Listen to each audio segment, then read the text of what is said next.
સાહેબ ફાર્મ ચેનલમાં આપનું હાર્દિક સ્વાગત છે। આજે શિક્ષક દિનની સૌને શુભકામના। તો સાહેબ ફાર્મ ચેનલના વિડીયો શા માટે જોવા જોઈએ? તો હું સાયન્સ ટીચર પણ હતો અને ખેડૂત પણ છું અને ખેડૂત પુત્ર પણ છું। તો આજે આપણે એક ખેતીનો સૌથી અગત્યનો પ્રશ્ન હોય તો ઘટતો જતો કાર્બન। તો ખેતીના ઘણા બધા પ્રશ્નો છે, એમાંનો મુખ્ય પ્રશ્ન છે ઘટતો જતો કાર્બન। તો એ કાર્બનને કઈ રીતે વધારવો? તો કાર્બનના બે પ્રકારો છે, એક ઓર્ગેનિક કાર્બન અને ઇનઓર્ગેનિક કાર્બન।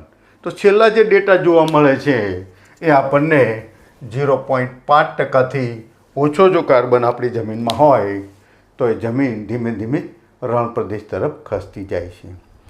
તો 0.5થી 1ની વચ્ચે જો તમારો કાર્બન હોય અને 1 જો કાર્બન હોય તો બધાથી બેસ્ટ। તો શા માટે કાર્બન હોવો જરૂરી છે? તો પહેલાં એ વાત આપણે સમજાવી દઈએ કે સૂક્ષ્મજીવો જે છે, બેક્ટેરિયા, પેસિલોમાઇસિન, ટ્રાઇકોડર્મા, આમ બધી ઘણી બધી જાતો, માઇકોરાઇઝા, રાઇઝોબિયમ, ફોસ્ફોનેબ્યુલાઇઝ બેક્ટેરિયા, પોટાશ નેબ્યુલાઇઝેશન બેક્ટેરિયા, તો આવી સૂક્ષ્મજીવોની ઘણી બધી જાતિઓ જે છે એને ઓર્ગેનિક કાર્બનમાં મજા આવે છે। તો કાર્બન વાતાવરણમાં પણ 49% રહેલો છે। તો કાર્બન વાતાવરણની અંદર 49 છે, તો વનસ્પતિ કાર્બન ડાયોક્સાઇડ ગ્રહણ કરી પોતાનો ખોરાક બનાવે છે અને મૃત વનસ્પતિના અવશેષો જે છે એમાં બેક્ટેરિયાને અને સૂક્ષ્મજીવોને મજા આવે છે।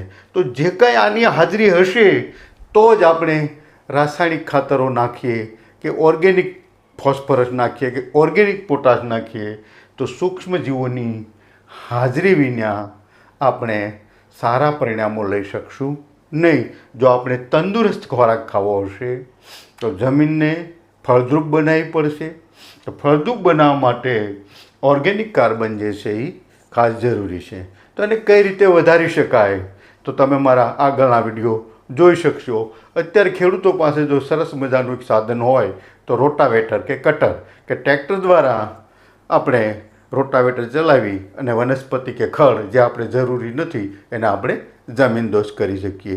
ટીલર દ્વારા, રોટાવેટર દ્વારા, વીડર દ્વારા, હાથે ચલાવવાનું જે સાધન વીડર છે એ સાધનો દ્વારા આપણે જે કૃષિ કચરો છે એને જમીનની અંદર ભેળવી દઈએ કે જેથી કરીને ધીમે ધીમે કાર્બન વધતો જાય છે। અને જરા ચિંતા કરવાની જરૂર નથી, આપણે બધા જ ખેતી કરીએ છીએ વધતા ઓછા પ્રમાણમાં।